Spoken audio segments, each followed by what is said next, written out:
নমস্কার, story officially চ্যানেলে আপনাদের প্রত্যেককে স্বাগত। চম্পাপুর নামে এক নগর ছিল। সেই নগরের রাজা ছিল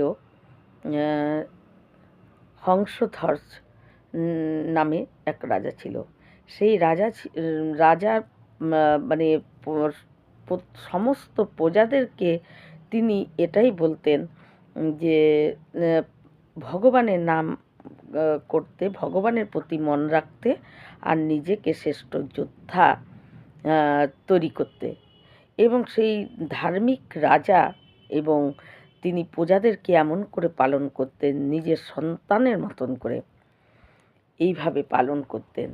সেই রাজার এক পুত্র ছিল, তার নাম হলো সুধর্ষ।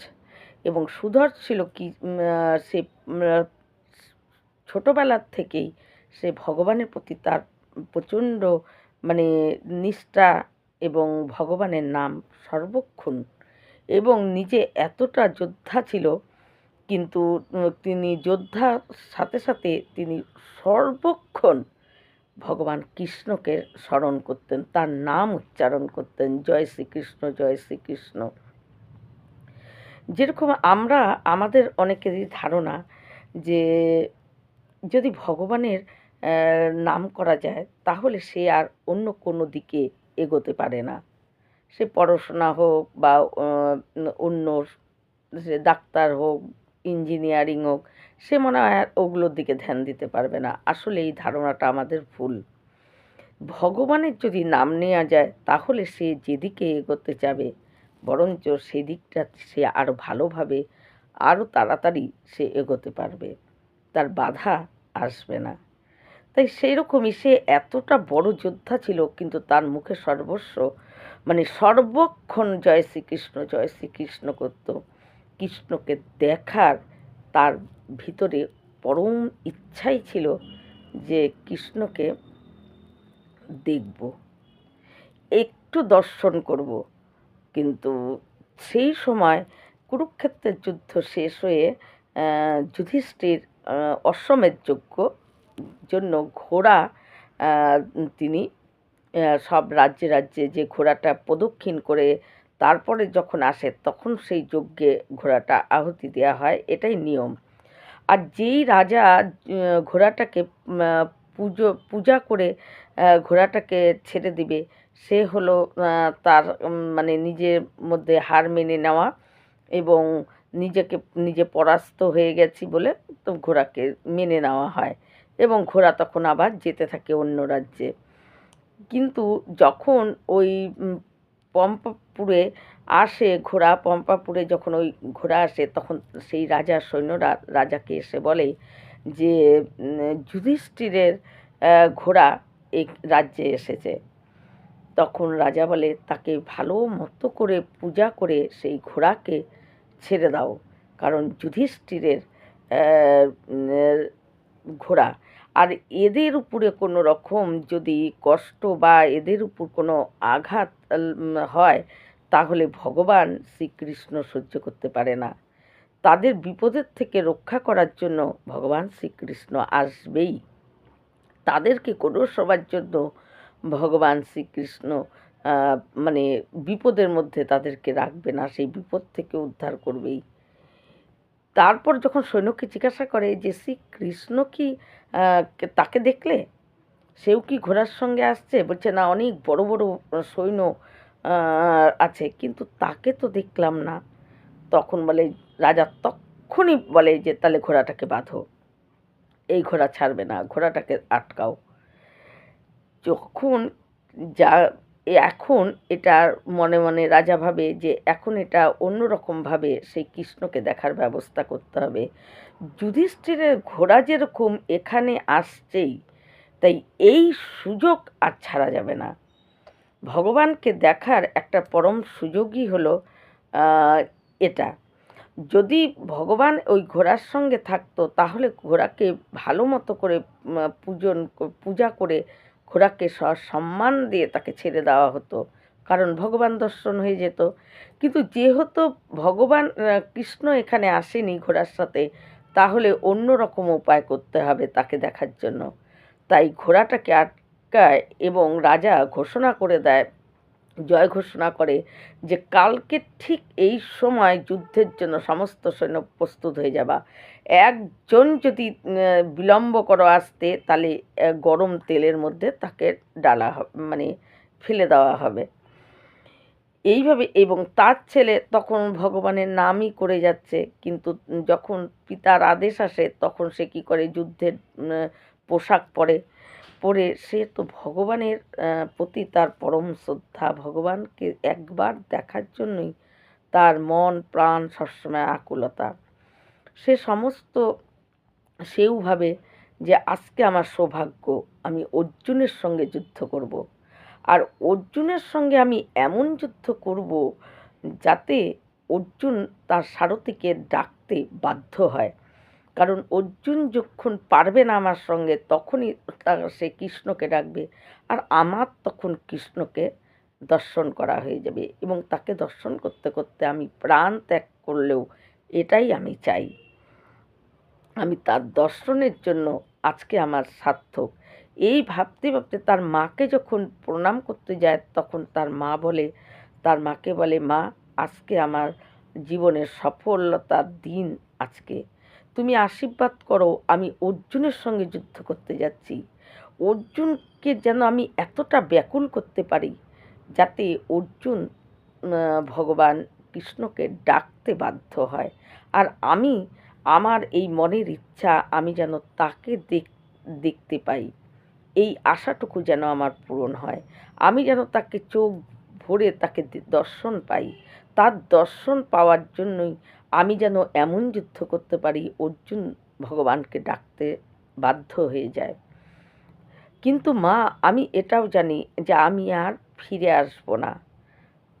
আমার আজকে আর ফিরে আসা হবে না। ভগবানের সঙ্গে যে সাক্ষাৎ পেয়েছে মা, তুমি বলো তো তাদের মধ্যে কজন ফিরে এসেছে? যখন ভগবানকে কেউ সাক্ষাৎ পেয়ে যায় তখন আর সে ফিরে আসে না। সে ভগবানের শরীরেই নিজে ভগবানের শরীরেই বিলীন হয়ে যায়। ভগবান তাকে তার মধ্যে নিয়ে নেয়। তাই তার মাকে সে বলছে যে মা, যে হয়তো আমি ফিরে আসব না, কিন্তু তখন তার মা বলে যে যদি কেউ কৃষ্ণকে দর্শন করে যদি কারো মৃত্যু হয়, তাহলে তার বংশের যারা আছে তারাও পরম গতি পায়। এটা তার মা তাকে বলে, এবং তারপর তার বোন তাকে তিলক করে দেয় এবং তার স্ত্রী সঙ্গে দেখা করে, এবং এই করতে করতে তার একটু দেরি হয়ে যায়। এদিকে তার পিতার আদেশ ছিল যে দেরিতে আসবে তাকে ওই জ্বলন্ত তেলের মধ্যে ফেলে দেওয়া হবে। তখন তার তার সবাই এসেছে কিন্তু তার পুত্র আসেনি। এটাতে তার, মানে তখন সে দুজনকে বলে, সৈন্যকে বলে, যাও তাকে ধরে নিয়ে আসো, তার বিলম্বর জন্য তাকে ধরে নিয়ে আসো। তখন তারা দুজন আসে এবং ধরতে আসে। তখন সে বলে যে দাঁড়াও, আগে তো পিতার সঙ্গে দেখা করব, চলো আমি যাচ্ছি। এবং সে যখন বেরোয় তখন তার মা বলে যে তুমি বিজয়ী হও।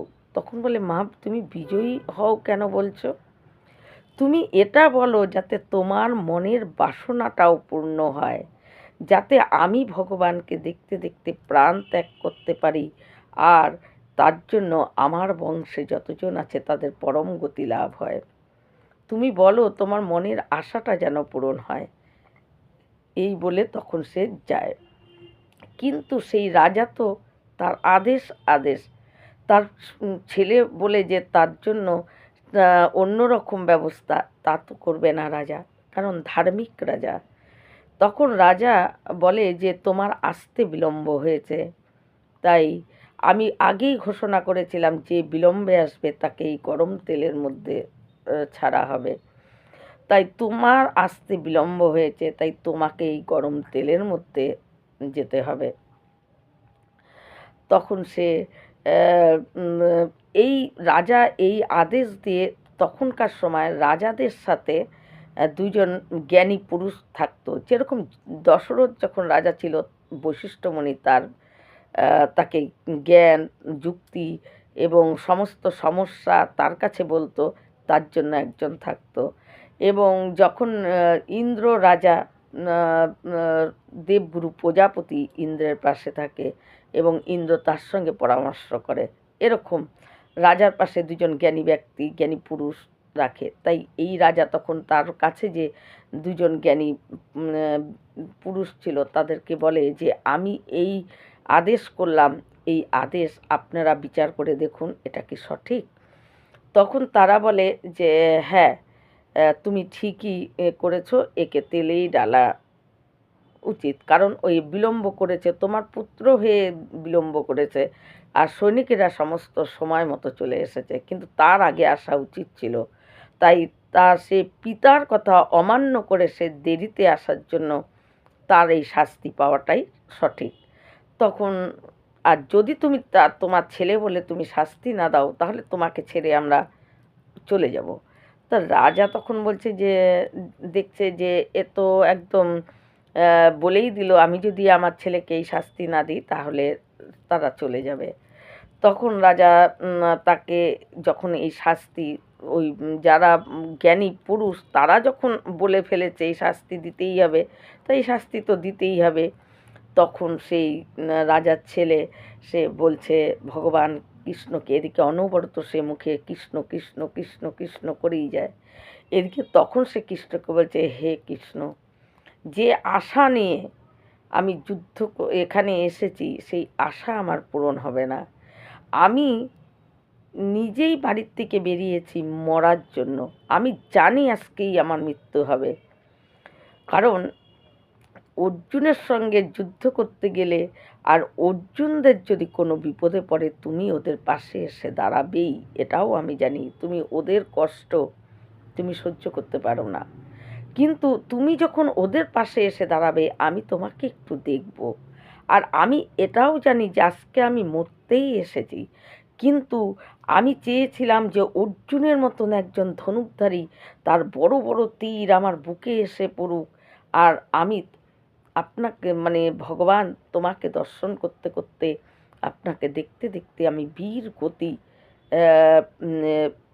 লাভ করি। কিন্তু আমার একদম কাপুরুষের মতো মৃত্যু, এটা আমি ভাবিনি। কিন্তু কি করা যাবে, যেটা আদেশ আদেশ, পিতার আদেশ আমি অমান্যও করতে পারবো না। তাই তাকে নিয়ে যায় তেলের মধ্যে ফেলে, এবং তেলের মধ্যে ফেলার সাথে সাথে মনে হচ্ছে যেন ঠান্ডা জলের মধ্যে ফেলছে। দিব্যি সে চোখ বন্ধ করে আরামে বসে আছে, গরম তেল এদিকে ফুটছে, কিন্তু তার গায়ে একটা লোমও পুড়ে যায়নি। সে আরামে বসে কৃষ্ণ কৃষ্ণ কৃষ্ণ কৃষ্ণ করে যাচ্ছে। যুদ্ধের ড্রেস পরা মহাবীর যোদ্ধা ওই গরম তেলের মধ্যে। তখন রাজার যে জ্ঞানী দুইজন ব্যক্তি ছিল তারা বলে কি নিশ্চয়ই কোনো ষড়যন্ত্র করা হয়েছে, এই তেল হয়তো দেখানো হচ্ছে গরম, আসলে গরম না, এর মধ্যে নারকেল দিয়ে দাও তাহলেই বুঝতে পারবো তেল গরম কি না। তখন কি করে একটা গোটা নারকেল ওর মধ্যে যেই দেয়, নারকেল গরম তেলে পড়ার সাথে সাথে বিরাট শব্দ হয়ে সেই নারকেলটা ফেটে যায়, আর সেই তেল ছিটে এসে ওই জ্ঞানী পুরুষের গায়ে লাগে এবং তার জায়গাটা জ্বলে যায়, মানে একদম পুড়ে যায়। তখন তারা বুঝতে পারে যে না, তেল তো সাংঘাতিক গরম। তাহলে তখনও দেখে যে সে দিব্যি চোখ বন্ধ করে কৃষ্ণ কৃষ্ণ করে যাচ্ছে। তারপর আর কি করবে, তেল থেকে সে ওঠে। যেমন রাজার ছেলে সেই যুদ্ধের পোশাক পরা ঠিক তেমনই, তার মনে হচ্ছে না যে একটা তেল থেকে সে উঠে আসলো, গরম তেল থেকে। তারপর সে কি করে অর্জুনের সঙ্গে যুদ্ধ লড়তে থাকে। অর্জুনের সঙ্গে যুদ্ধ করতে প্রথম তীরেই অর্জুনের তীরের যে রথের যে উপরে ছাতি, সেই ছাতি উড়ে কোথায় চলে যায়, এবং অর্জুন তীরের পর তীর মেরেই যাচ্ছে, কিন্তু সমস্ত তীর তিন টুকরা হয়ে হয়ে পড়ে যাচ্ছে। অর্জুনকে তখন সে বলে যে তুমি যে এত বড় যুদ্ধ জয় করেছো, তুমি কি ভাবছো তুমি এই যুদ্ধ তুমি জয় করেছো? তোমার সারথি যদি না থাকতো তুমি যুদ্ধ জয় করতে পারতে না। ডাকো তোমার সারথিকে, তুমি যদি চাও তাহলে তুমি ডাকো তোমার সারথিকে। কিন্তু অর্জুন তখন কি করে, মানে একেবারে একবারে হাজার হাজার তীর, যেন বড় বড় তীর সব অর্জুনের গান্ডীব্য, মানে সেই ধনুকধারী অর্জুন, সে যত তীরই মারে 3 টুকরা হয়ে পড়ে যায়। এদিকে ও যখন একটা দুটা তীর মারে, অর্জুন সেই তীরে অনেকটা পিছিয়ে যায়, তার তীরে রথের ছাতা উড়ে কোথায় চলে গেছে, অর্জুন আর কিছুতেই পেরে উঠছে না। ও সমানে অর্জুনকে বলে যাচ্ছে যে, অর্জুন তুমি যদি চাও তাহলে তোমার সারথিকে ডাকো, তোমার সারথিকে ছাড়া তুমি পারবে না। তখন অর্জুন দেখে যে তীর মারতে মারতে অর্জুন নিজেই যেন মানে বুঝেই যাচ্ছে যে আর তো পারাই যাচ্ছে না। তখন অর্জুন কৃষ্ণকে স্মরণ করে। আর ভগবান কৃষ্ণ তিনি তো সবই জানেন। ভগবান কৃষ্ণ তখন সেখানে আসে, আর ভগবান কৃষ্ণকে দেখা মাত্রই সে কী করে, তার রথের থেকে নেমে কৃষ্ণের প্রায় সাষ্টাঙ্গে প্রণাম করে, আর মুখে কৃষ্ণ কৃষ্ণ কৃষ্ণ কৃষ্ণ, যতই যুদ্ধ করে কৃষ্ণ নাম মুখ থেকে তার সরে না, অভ্যাস তার কৃষ্ণ নাম। এত কৃষ্ণ ভক্ত, সে কৃষ্ণ কৃষ্ণ করেই যাচ্ছে। তারপর ভগবান অর্জুন সঙ্গে যখন যুদ্ধ দেখে যে অর্জুন আর পারছে না, ব্যাকুল হয়ে গেছে, তখন কৃষ্ণ অর্জুনকে কি করে, অর্জুনের একটা তীরের মধ্যে গিরি গোবর্ধন ধরার যে শক্তি, সেই শক্তিটা সেই তীরের মধ্যে দিয়ে দেয় ভগবান। কিন্তু সেই তীর যখন মারে, সেই তীরও 5 টুকরা হয়ে পড়ে যায়। ভগবান তখন নিজেই অবাক হয়ে যাচ্ছে যে আমার শক্তি, অর্জুনের শক্তি, সমস্ত শক্তি, এর নাম, আমার যে নাম করেই যাচ্ছে অনবরত মুখে, একদিকে ভগবান আর একদিকে ভগবানের নাম, কিন্তু ভগবানের নামের সঙ্গে পেরে উঠছে না। ভগবান তখন এদিকে তার শক্তি আরও বেশি, কারণ ভগবান অর্জুনকে বলছে, অর্জুন এ হলো একজন স্ত্রীর স্বামী, এ হলো মানে এও হলো প্রতি একজন যে ধর্ম, সে ধর্ম পালন করা, তাই এর শক্তি একটু বেশি হবেই।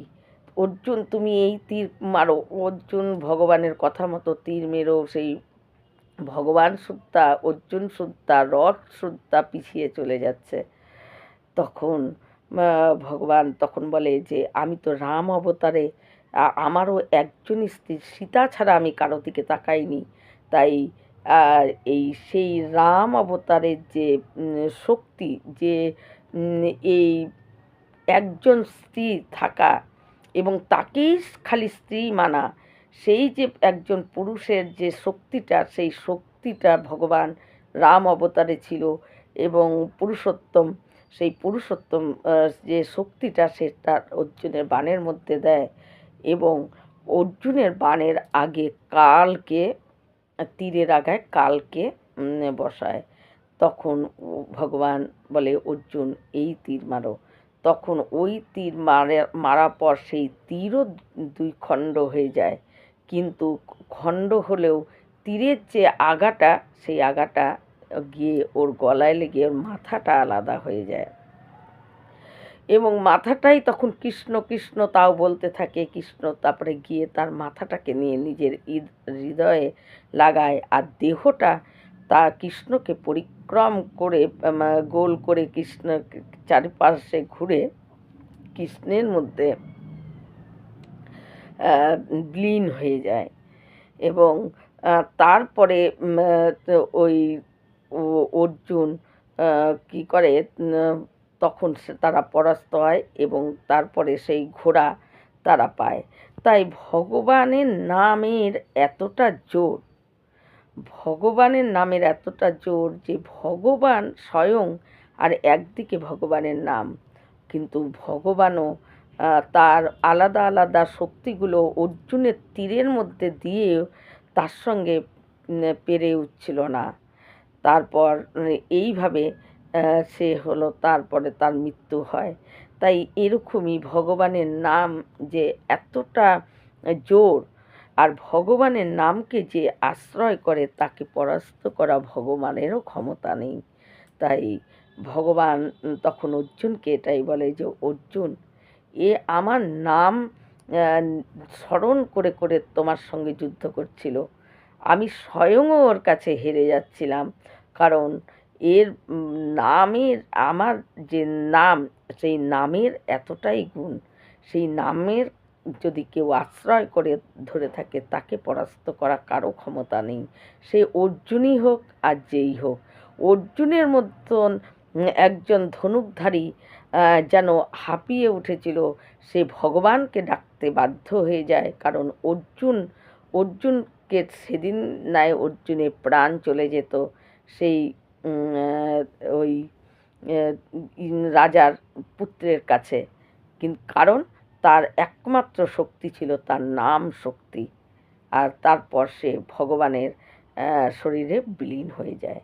এই রকম ভিডিও পাওয়ার জন্য আমার চ্যানেলটিকে সাবস্ক্রাইব করবেন। নমস্কার।